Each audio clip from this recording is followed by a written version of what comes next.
Yo, it's your girl DJ Baby Blue Diamond, and you tune in to U3 Underground, Unsigned, and Unknown. And we have a very special guest in the building tonight, our first musician on U3, Jerome Gillespie. Hello, how you doing, sir? I am doing great. Thank you for having me. You're welcome. How did you get started into music? Let's start there. What made you grasp onto music?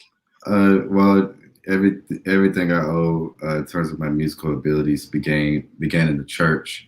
My dad's a preacher, and my godfather, my late godfather, Gusta Booker, was a founding pastor there. So um, I always say, if there was two things I was ever going to be, it was either I was going to be a preacher or a musician.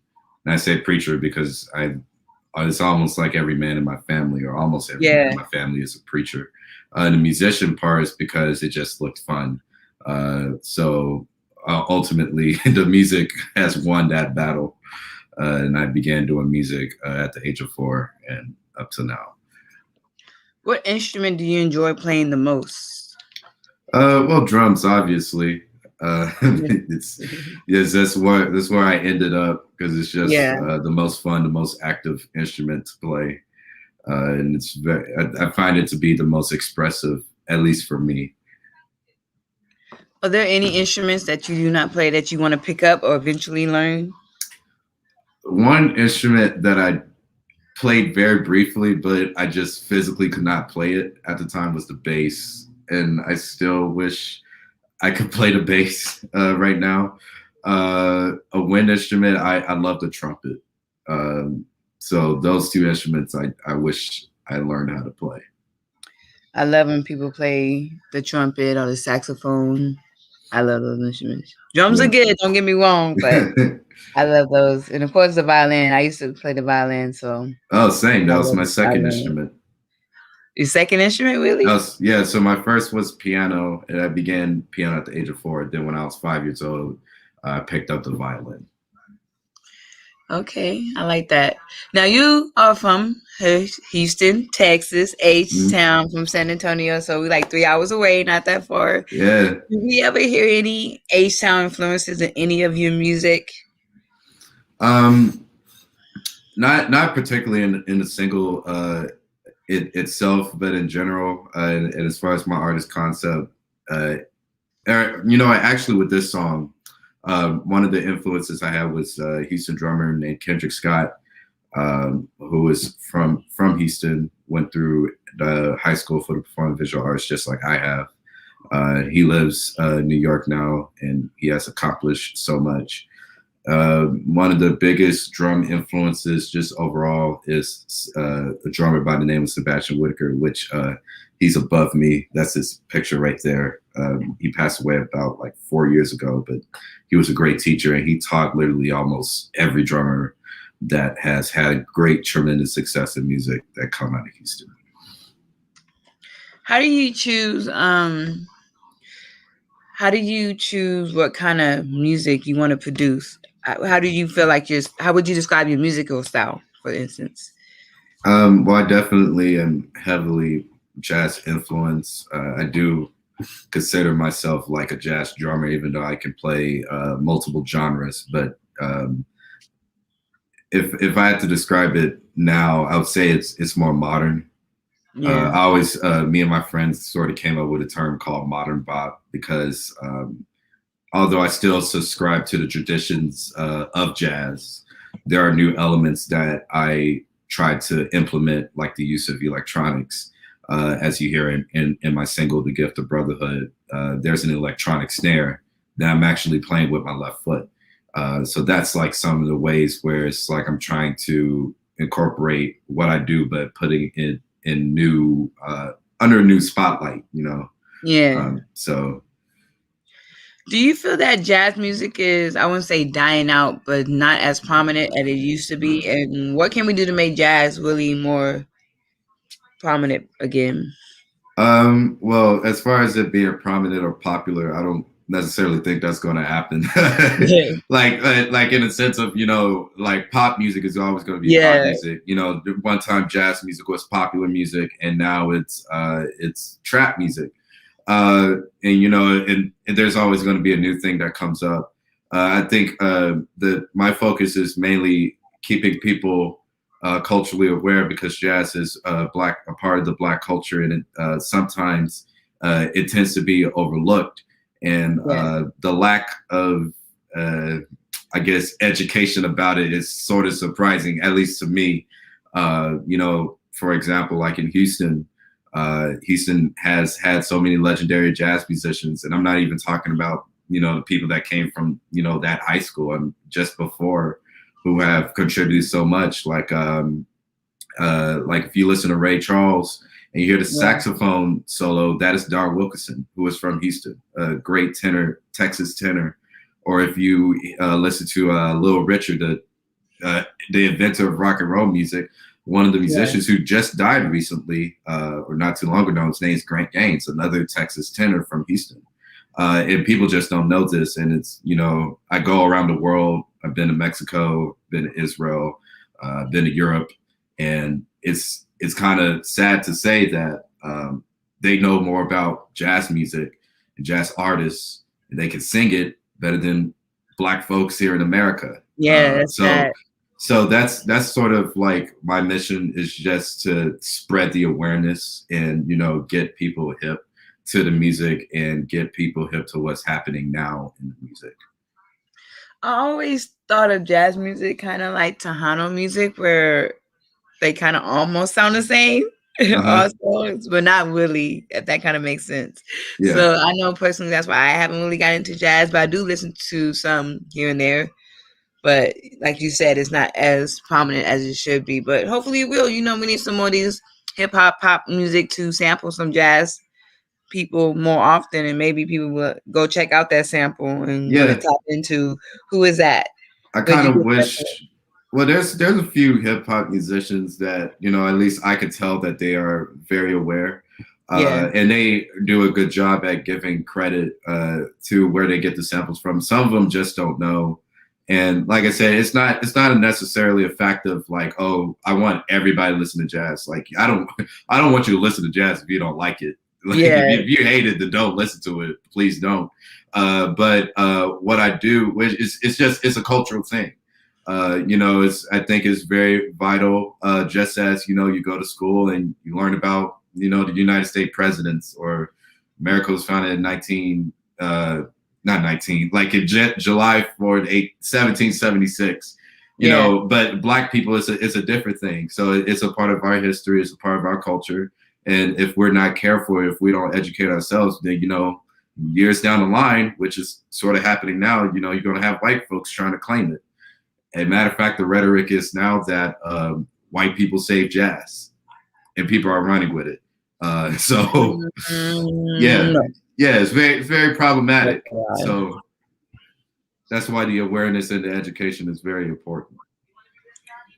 Now, not only do you play all these different instruments, you also teach music.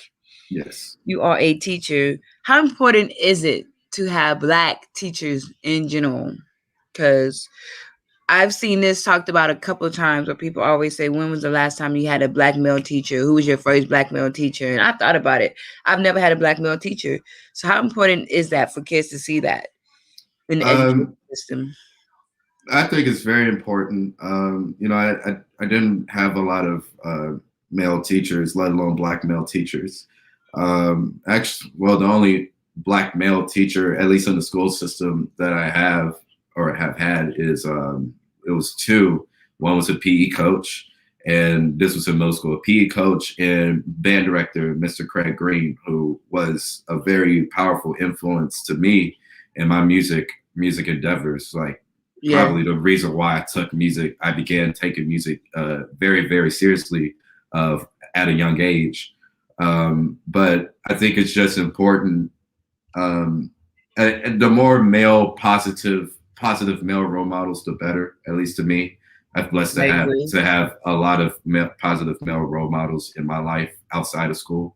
So that's definitely helped me. So I think the representation of it is important.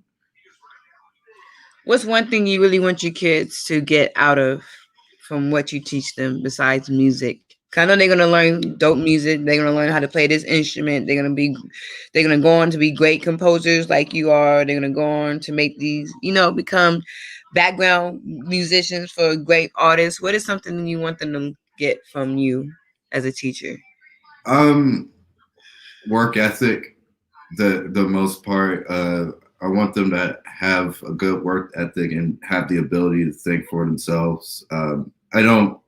It's very odd to say this as a music teacher. I'm not so interested in just producing this school of Yes, killing musicians. I mean, that's great, and exactly. that would say a lot about my teaching and whatever. But yeah, I think bigger than that. The thing is, society is so jacked up, and we're unfortunately, I am the tail end and the beginning of a generation of two generations that somehow lost the ball. We've lost the ability to think for ourselves, Exactly. to do for ourselves, and just sort of be more individual than be a part of a group.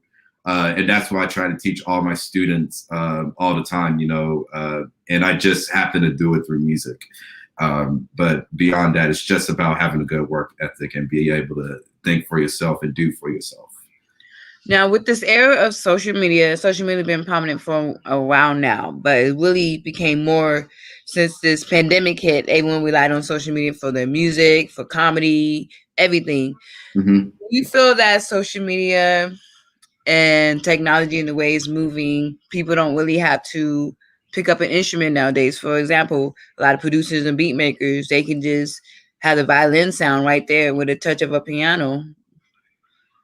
How do you feel about the way it's moving towards? Um, I try to be more open minded now, Yeah. but every now and again, I get into my old guy spirit, Well, and nothing would admit, never, nothing would never be a live performance with the no, live not band. there. And matter of fact, I kind of understand why they do it. It's because we live in a mass production society where as a society, we're very impatient, and Exactly. there'll be a trend, and it'll be killing for like 2 weeks at the least.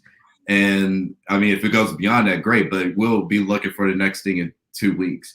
Exactly. And so that's the same thing with these pop singers, rappers, or whatever. No one really makes a body of work.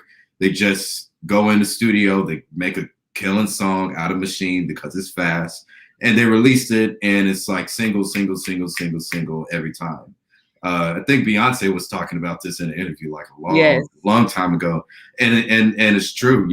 So I get it. It's you use the machine for mass production, but as an instrumentalist myself, especially for the drums, I'm offended. I'm highly offended because the drums is such a humanistic. All instruments are humanistic. It's a humanistic element when a person is playing it. That Yeah. feeling that you get from an actual instrument rather than a machine is I can't even explain it. So I wish people would use live instruments, and I wish people would actually want to learn a live instrument rather than press a couple of buttons. I don't see I personally don't see an art in that. I know people who are good at it. They're very killing, and nothing Yeah. against them. I personally, as an instrumentalist, don't really see an art in that. I I agree. always say, like, if I invested in time in it, and during my time at Manhattan School of Music, I had to, learn a little bit about it. I could be very killing at it, and I think anybody could be killing at it. So, but it's different in terms of actually learning an instrument because everybody sounds different, and that's something you can't fake. I do. I agree with that. Also, with the social media being, what people turn to, especially since the pandemic, people couldn't really teach in person. They did virtual teaching. Did you ever have to teach any virtual kids online doing music? How was that? Was it a big change for you? How did that affect the way you teach? Yeah. And Oh, most definitely. And it's sad to say that there was nothing any teacher could do to prepare for something like that. This was a very new style of teaching, and yes, in many ways, very unfair. Um, it's like the private lessons were one thing. The only frustrating part, at least for me, was I'm not there to correct or what's Hands going on, on. move the Like the fingers hands, the way you need to move the fingers. yeah, the hands-on part was like out the window. Which, but then when it was a class, like I taught a class at a middle school here in New York.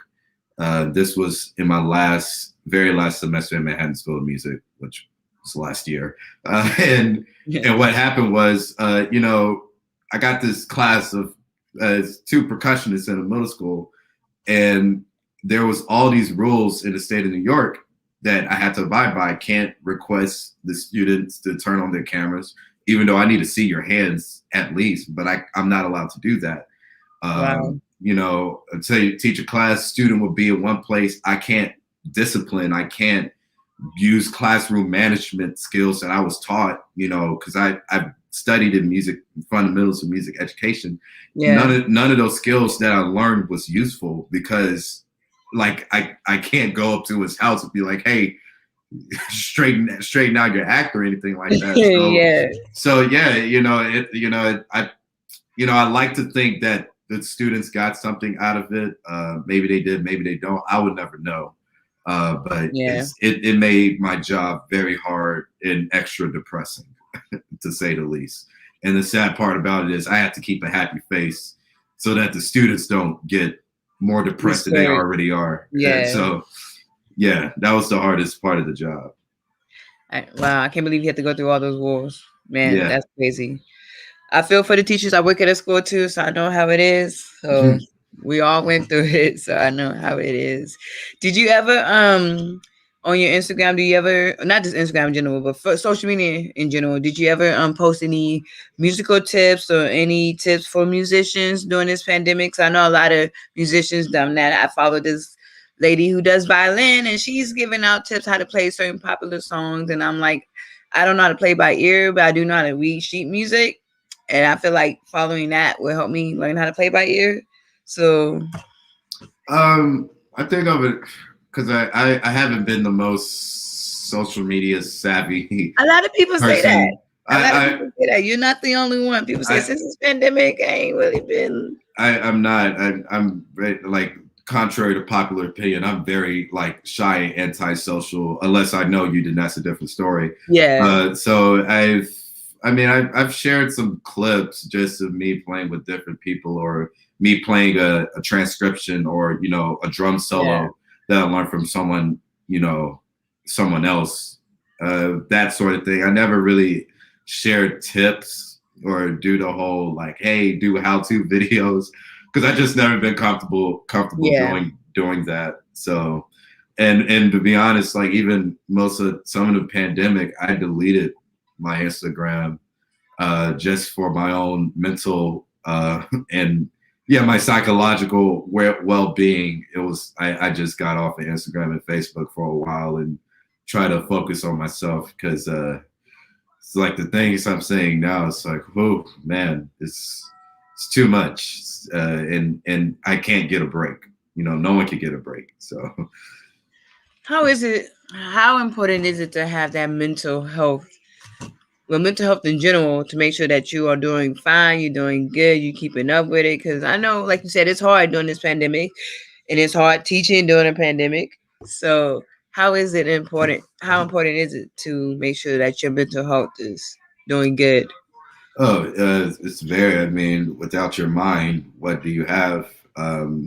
Like the beginning of the pandemic, say it was March. I was in Chicago, was playing with a friend, and then Chicago started shutting down, and then my school, which I was supposed to go back to New York and finish out the year, and then they were like, "We're extending the spring break," which I felt like, okay, you're about to close down.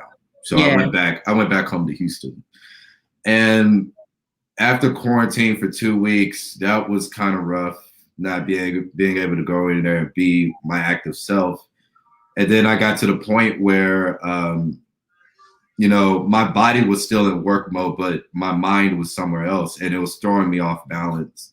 It's gotten to the point where I even had to stop playing the drums for a while, because practicing all this stuff and for what? I don't enjoy practicing. I enjoy Yeah. playing the drums. I do enjoy practicing. Most musicians don't. They just won't tell you. Yeah. I enjoy performing and playing in front of people, which that's what I wasn't doing. So that became very depressing for me. And I saw some musicians were doing well for themselves, at least to what I see through social media, which that could be a big hoax. So, which is the reason why I had to shut it off, because I got into the bad habit of comparing myself or comparing my chapter 1 to somebody's chapter 20. Yeah. That which was not good, and that was hampering me for trying to get to what I was trying to get to. So once I deleted social media and just try to focus on myself, and I picked up other interests, and then I found my way back in trying to get back to just trying to do things that will further my career. Which I'm glad for, because if I didn't do that, I wouldn't had the courage and the guts to just go through recording my EP and recording the single that I did, and releasing it, and actually taking that leap of faith. Mental health is everything. So what's the process that you went to recording the single that you dropped? Tell us the name of it for people who don't know. And the process you went to recording it, dropping it. What's the motivation behind it? Yeah, so the name of the single is called "The Gift of Brotherhood," which is available on all streaming platforms. I So the process. So I've been composing since I would say my junior year of high school. So that would be 2015, and I didn't really want to be known as a composer at the time, because I didn't feel totally comfortable. Yeah. Especially like composing for me is sort of going out of my element, because I have to get to a piano, which I don't really play anymore, and I'm not good at piano. So, uh, I'm so not good when, at it either. yeah, so being in college, I began writing more, and the dean of jazz at the time, Stephon Harris, was encouraged me to write more, and I never like recorded my songs in the studio. The best I had was like some random bootleg that I have on my phone. So I've always had that idea of like, okay, I want to just document the music. I didn't really think about releasing it. So when I came back, and then I went back to New York to finish out my last semester. Uh, After I graduated, I came back to Houston. I was there since December, and I was like, you know what, we're going to do it. I had the necessary resources. I had my friends who helped me out with the project, and we just went in the studio. I picked out 5 tunes that I wrote that I wanted recorded, and yeah, we just went in, played the 5 songs, did a bunch of takes, and mastered it, and the rest was history. And I released "The Gift of Brotherhood" because a lot of my family and friends really like that song, and I'm always being asked about it, so I was just happy to like release it and appease the crowd. I guess. What does the title mean to you? The Gift of um, Brotherhood. Family, Yeah. across, not just blood related, but but it just goes beyond, blood, gender, Yeah. race, sex, whatever the terms are. It's just about community. I wrote it about my brothers. I'm the oldest of 3. We are all born in December, and all of our names start with JER, Oh wow. which means my parents get our names confused all the time. So, and the point of the song was it's the same line or the same phrase, but it's being put in different keys, and it's just Yeah. different variations, which is supposed to represent us 3. And just as I have brothers, in terms of my family, I have brothers on the bandstand. My brothers who record the music with me. Shout out to Kyle Turner, David Caceres, Marcos Varela, Daryl Levine, and Jalen Baker. And I have a vocalist who helped me out, Alex DeWalt. Um, so they I consider them family. I consider people who I just hang out who don't have anything to do with just family. So that's just really what it's about. Community. Beyond the borders of these terminologies and these identities that we like to play with. Or claim. Yes. Well, I like the title. I haven't heard it yet, but I'm gonna go check it out. So Please make sure do. you go ahead and check out his single. You can find it everywhere. I'm assuming on all music streaming platforms. Mm-hmm. It's out, so check it out on Spotify, iTunes, iHeart, Pandora, everything. I'm not gonna name them all because so many of them. But you Right. can check it It's out. too many. It is, but you can check it out, and I definitely think you're going to enjoy it. It sounds like it's going to be a enjoyable song. I like the story behind it, and so many people can relate with brothers and sisters. They Yeah. can relate, especially with the parents getting their names wrong. You can always relate to that. Yeah. They What? call like everybody's name but your name. You can relate to that. Yeah.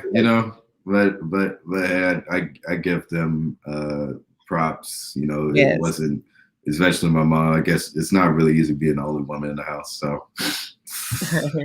Oh wow. Yeah. Yes. Yeah. Yeah. Well, I know that you have performed in a couple of shows. I've seen that on your website. I was checking out your website. What is your biggest or favorite show that you have performed that really just, held on to you? Like, I got to do it again, or this, that's how you're like, I'm doing something right.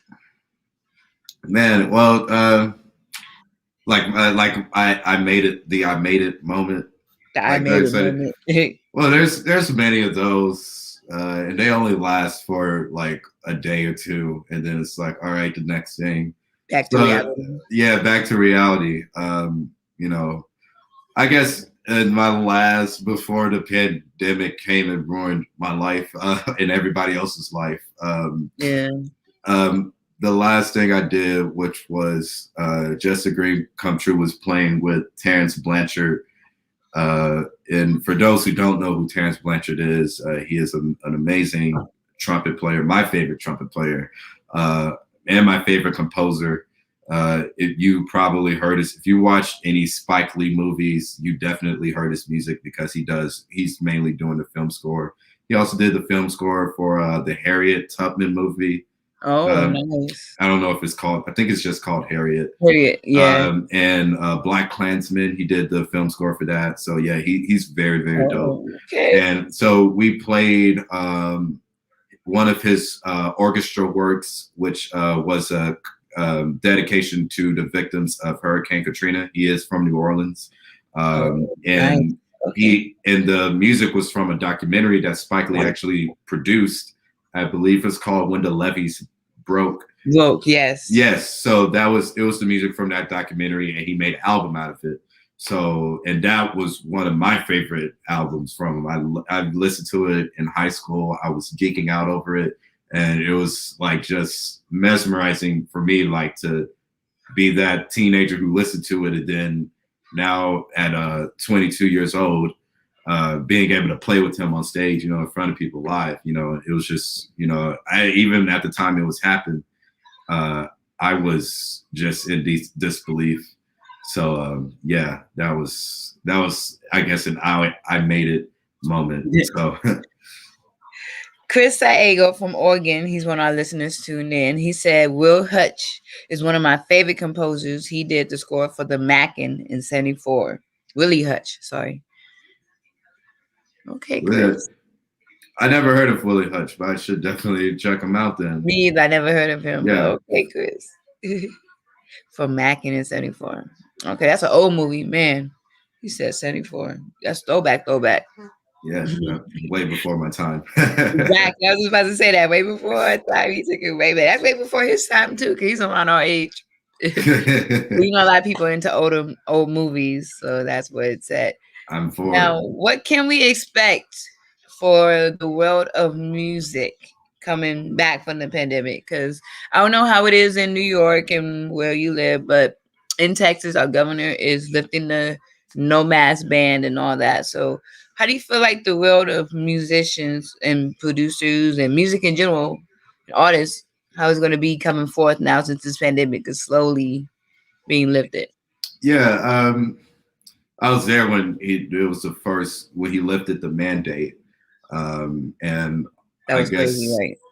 I mean to be honest, I was happy about it. I was like I don't really care to wear my mask, so thanks, now Yeah, places could open up, and I was able to work. So yeah, I was very happy about it. In that aspect, I know a lot of people have a lot of opinions about it, but that's just mine. At least for Texas, Texas musicians were able to work more than most musicians in New York, which was sad because New York is this mecca for live music, especially for jazz music. yes, Right now, New York is slowly opening up, is sort of getting back to normal.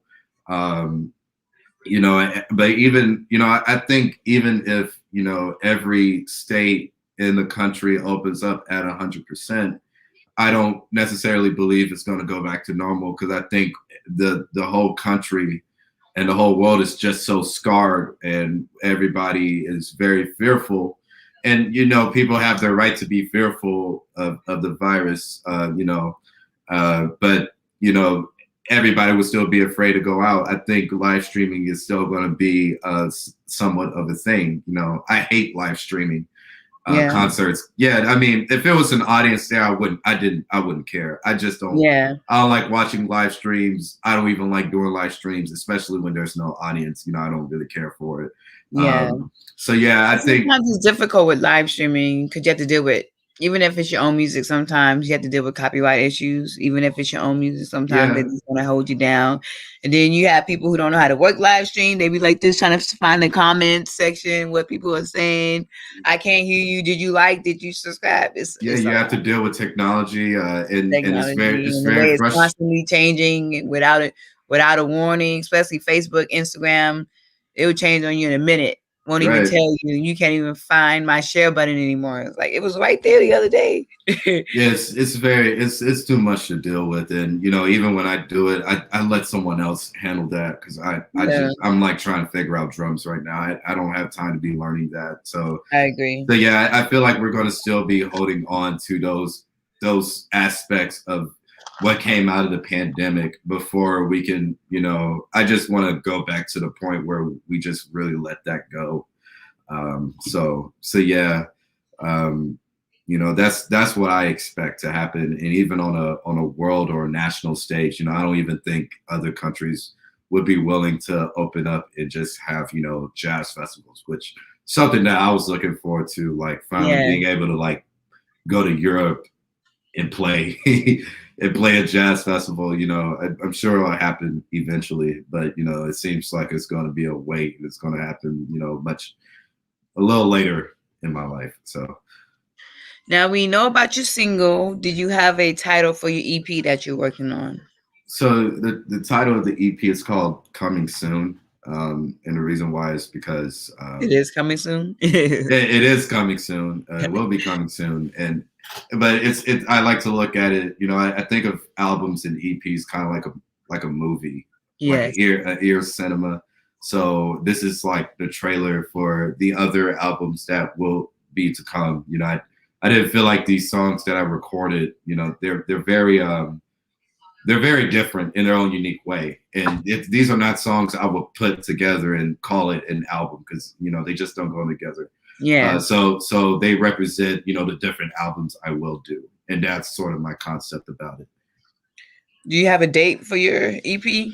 Not at the moment. I'm still working on the other songs with the EP. And, I'm sort of altering a few things, but it will be out probably by the end of this year. And then once that's out, I will already be working on the debut album, which I don't have a name for and Okay. have no expectation of how that is going to sound. So that is the true definition of coming soon. No Yeah. date, no release date yet. Well, I can't wait for you to release your EP. I know it's going to be a very dope project. You sound like a very dope musician. I've heard some of your live performances, looking at your website, and you are very talented.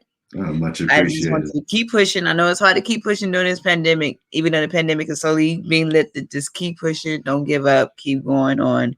And I just hope you keep inspiring more people because I know you will, especially the younger generation, to pick up an instrument, no matter what it is, whether it's drums, violin, Mm. guitar, whatever it is, just pick up something and learn something. I know they'll do that. Before we let you go, Jerome, let people know where they can check you out, your music, everything. I know you're on Spotify, iTunes, but give us all your social media that you're barely on. So so you can find me on my Facebook, Jerome Gillespie the second, Roman numeral two eyes, Jerome Gillespie, two eyes the second. On my Facebook, no, I already said Facebook. My Instagram, my Instagram is Jerome Gillespie _ Jr. I'm very active on Instagram more than my Facebook per se. So if you're on Instagram, please like tune into my page. You'll get all the latest updates. Check out my website, www.jeromegillespie.com. And there's look out for the link tree that has my single, all my exclusive content as far as interviews are concerned. And it'll have all the music platforms all there, because I can't name them all. And once again, look out for the Gift of Brotherhood. It's on all streaming platforms, literally all of them. So whatever streaming platform you're on, please look out.